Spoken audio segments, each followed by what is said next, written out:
So mauto siya mga yawaon. Hay. Nakauli na ta. No.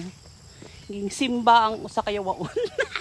Nara guys, ay nagbaklay ko kay aron maniwang ko kay perti na kong tambuka.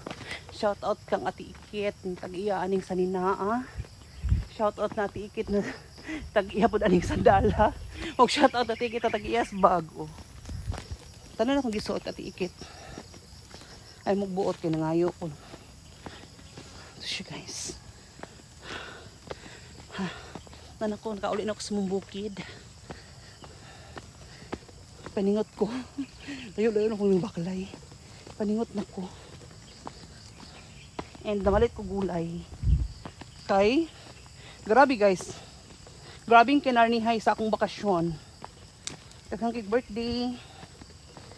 Daghang kay seafoods. Daghang kayog karni. So karon mukhaon ta gulay. Ay, paningot ko. Diba? Nagbuutan-buutan ko karong Domingo hag. Di na ko kabalo mula ko nga na eye heels ay luoy kay ning ma-arthritis ta guys.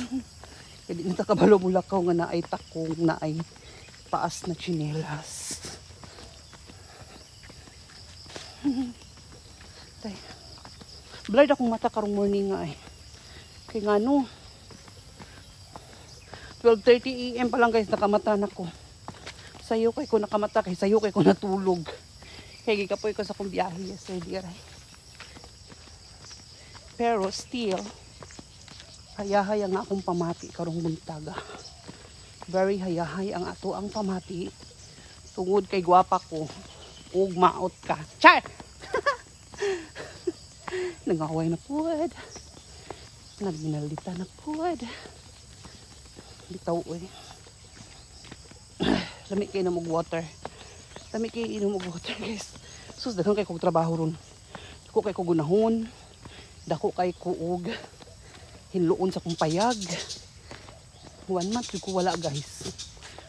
1 month kapin. Lakaw ko is August 19. Nakauli ko September 28 na. 5 weeks. 5 weeks ko wala. Guys, naman to ninyo akong project sa una na mawadaan siya water. Karon nabalik na sa duo. Tungod anang mga sakyanan na mga lakot siya ko ay. Nanapo ko yung trabaho unon. So, maura to siya. Padayin sa kublakaw. Kay party na yung kapuya. Bye!